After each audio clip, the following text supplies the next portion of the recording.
So today I am going to discuss about the respiration.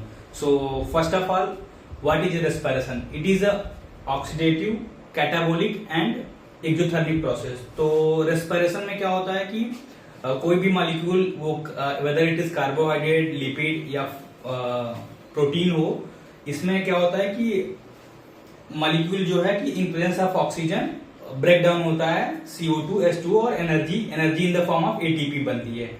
तो सबसे पहले आज हम बात करते हैं तो कितने स्टेप्स में होता है रेस्पिरेशन। तो respiration is a very complex process, ये कई स्टेप्स में होता है। तो जिसमें 3 मेजर स्टेप्स हैं हमारे।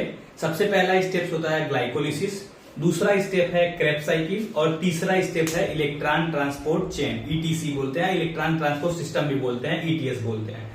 तो पहला स्टेप है ग्लाइकोलिसिस। तो ग्लाइकोलिसिस में क्या होता है कि ये ग्लाइकोलिसिस का कहां पे होता है सेल में, तो ये साइटोप्लाज्म में होता है, ठीक है। और ये इसमें क्या होता है कि इसमें किसी भी ऑक्सीजन की जरूरत नहीं होती है। इसमें जो ग्लूकोज मॉलिक्यूल है वो 10 स्टेप्स का रिएक्शन है। Glycolysis is a 10 step reaction. उसमें क्या होता है, ग्लूकोज मॉलिक्यूल 10 रिएक्शन के थ्रू जाके वो पायरुविक एसिड में ब्रेक डाउन होता है। और so this reaction is completely independent on oxygen. तो ये रिएक्शन ऑक्सीजन पे डिपेंडेंट नहीं होता है। जब ग्लूकोज से पायरुविक एसिड बनता है तो वो पायरुविक एसिड जो है क्रेब्स साइकिल में जाता है। क्रेब्स साइकिल में बहुत सारे कंपाउंड बनते हैं इन the form of NADH, FADH and ATP।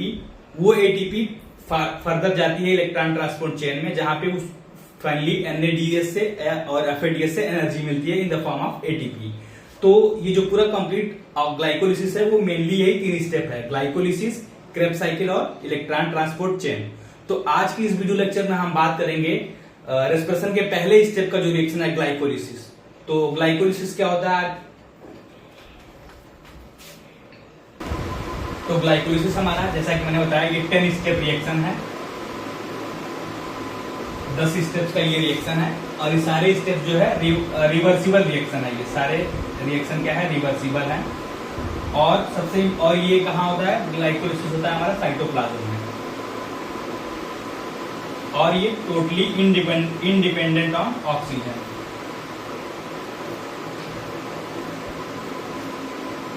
ये 10 स्टेप्स का ये रिएक्शन कंप्लीट है, यू कैन सी हियर। तो सबसे पहला है ये ग्लूकोज कन्वर्ट होता है ग्लूकोज 6 फॉस्फेट में। तो सबसे पहला एंजाइम लगता है यहाँ पे हेक्सोकाइनेज। तो पहला स्टेप है कि ग्लूकोज 6 फॉस्फेट में जाता है with the help of enzyme hexokinase, और यहाँ पे एक ATP यूटिलाइज होता है।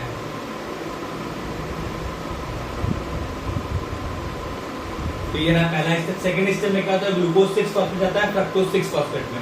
तो यहाँ पे आप देखिए आइसोमराइजेशन हो रहा है। ग्लूकोज और फ्रक्टोज क्या है, एक दूसरे का आइसोमर है। तो यहाँ पे आइसोमराइजेशन हो रहा है। तो यहाँ पे एंजाइम जो लगता है उसका नाम है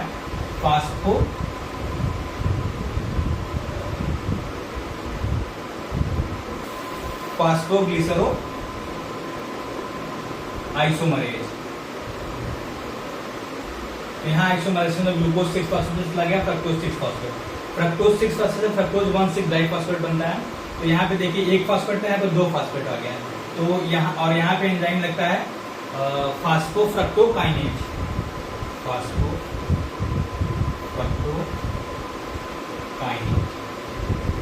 यहाँ पे एक ATP यूटिलाइज होता है। फिर ये fructose 6 phosphate with the help of enzyme aldolase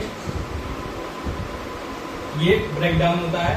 तो ये हमारा यहाँ देखिए ग्लूकोज जो है हमारा 6 कार्बन का है, अभी भी यहाँ 6 कार्बन का है ग्लूकोज 6 फॉस्फेट में। फ्रक्टोज 6 फॉस्फेट भी 6 कार्बन का है और फ्रक्टोज 1,6 डाइफॉस्फेट भी आपका 6 कार्बन का है। फर्दर ये जब एल्डोलेज एंजाइम से वजह से ये 3 कार्बन के 2 मॉलिक्यूल बन जाते हैं। पहला मॉलिक्यूल है 3-फॉस्फोग्लिसरॉल्डिहाइड और दूसरा मॉलिक्यूल है डाइहाइड्रॉक्सी एसीटोन फॉस्फेट, जिसको शॉर्ट में बोलते हैं DHAP, डाइहाइड्रॉक्सी एसीटोन फॉस्फेट। ये दोनों भी आपस में रिवर्सिबल है, मतलब ये मॉलिक्यूल इसमें कन्वर्ट हो जाता है। फिर ये 3-फॉस्फोग्लिसरॉल्डिहाइड जो है ये कन्वर्ट होता है 1,3-डाइफॉस्फोग्लिसरॉल्डिहाइड में। ये सबसे इंपॉर्टेंट स्टेप है क्योंकि पूरे ग्लाइकोलिसिस में सारे स्टेप्स जो है एंजाइमेटिक रिएक्शन एंजाइम सब में यूज होता है एक्सेप्ट दिस स्टेप। यहाँ पे ये नॉन एंजाइमेटिक रिएक्शन है, इसमें कोई एंजाइम इन्वॉल्व नहीं होता है। यहाँ पे सिर्फ H3PO4 मॉलिक्यूल यूटिलाइज होता है बस, और यहाँ पे कोई एंजाइम नहीं लगती है। ये बहुत इंपॉर्टेंट स्टेप है यहाँ पे, क्योंकि सारे स्टेप्स में एंजाइम लगते हैं, कोई ना कोई एंजाइम इन्वॉल्व है, बट दिस स्टेप पे कोई एंजाइम इन्वॉल्व नहीं होता है। फिर फर्दर ये 3-फॉस्फोग्लिसरॉल्डिहाइड 1,3-डाइफॉस्फोग्लिसरॉल्डिहाइड हो जाता है। 1,3-डाइफॉस्फोग्लिसरॉल्डिहाइड बन जाएगा 1,3-डाइफॉस्फोग्लिसरिक एसिड में। और यहाँ पे जो एंजाइम लगता है उसका नाम है triose phosphate dehydrogenase. Triose phosphate dehydrogenase. और यहाँ पे बनता है आपका 2 molecule of NADH, 2 molecule of NADH बनता है। तो इधर देखिए एटीपी मॉलिक्यूल इधर यूटिलाइज हो रहा था, लेकिन अब यहाँ पे ये फॉर्मेशन हुआ 2 NADH मॉलिक्यूल का। फर्दर ये 1,3-डाइफॉस्फोग्लिसरिक एसिड जाता है। यहाँ पे देखिए 3-फॉस्फोग्लिसरिक एसिड बनेगा, इसमें एक फॉस्फेट ग्रुप रिमूव हो रहा है, ठीक है। तो यहाँ पे कोई एंजाइम जो है वो है फॉस्फेटेज एंजाइम लगेगा, फॉस्फेटेज।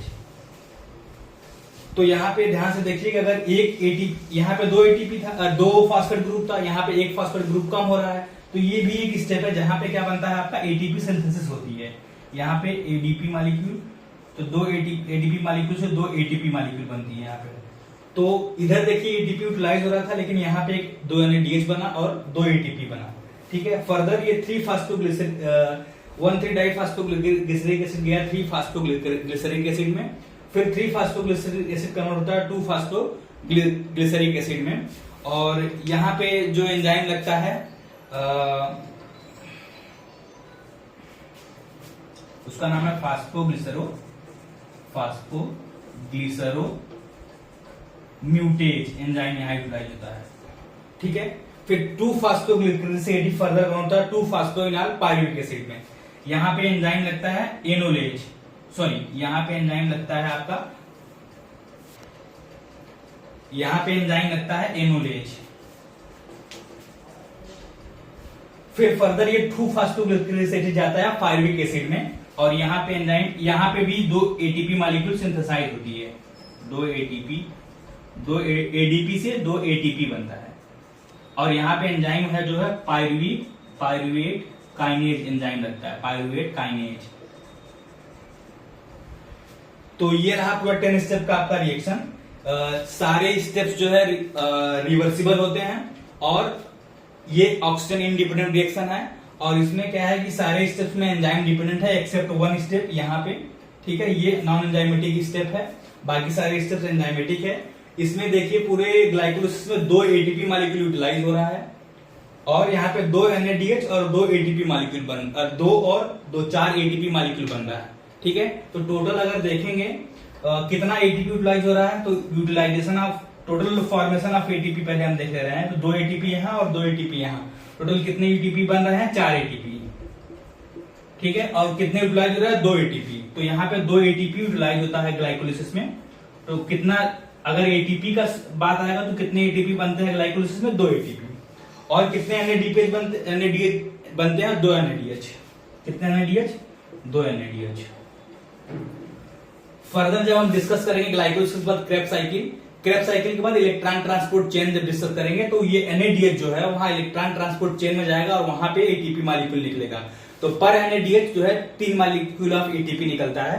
तो यहाँ 2 NADH है, तो एक NADH से अगर 3 एटीपी मॉलिक्यूल निकल रहा है, तो 2 NADH से 6 एटीपी मॉलिक्यूल निकलेंगे। तो यहाँ पे पर NADH जो है 3 मॉलिक्यूल निकलेगा, 3 एटीपी। लेकिन अगर 2 NADH है तो कितने एटीपी हो जाएंगे 6 एटीपी। तो अगर हम ग्लाइकोलिसिस की टोटल एटीपी की बात करें, अगर ये NADH कहां जाएगा इलेक्ट्रॉन ट्रांसपोर्ट चेन में, वहां पे बनाएगा 6 एटीपी। तो दोनों एटीपी को अगर हम जोड़ दें, टोटल ग्लाइकोलिसिस में कितने एटीपी बनते हैं 8 एटीपी, 8 एटीपी, ठीक है। लेकिन अगर हम नेट गेन ऑफ एटीपी की बात करें तो बने तो 2 एटीपी, सॉरी अगर हम नेट गेन ऑफ एटीपी कितना हुआ 8 एटीपी। क्यों? क्योंकि वैसे अगर हम केवल एटीपी की बात करें तो 4 एटीपी बन रहा है, 2 एटीपी यहाँ पे 2 एटीपी यहाँ पे, 4 एटीपी, ठीक है। और अगर 2 NADH से 6 एटीपी, टोटल कितना एटीपी बना 10 एटीपी। लेकिन 2 एटीपी यूटिलाइज हो गया, ठीक है। तो total net gain of ATP कितना हुआ 8 एटीपी। तो ग्लाइकोलिसिस में हमें बस 8 एटीपी मिलता है, ठीक है। Thank you. मुझे लगता है कि ये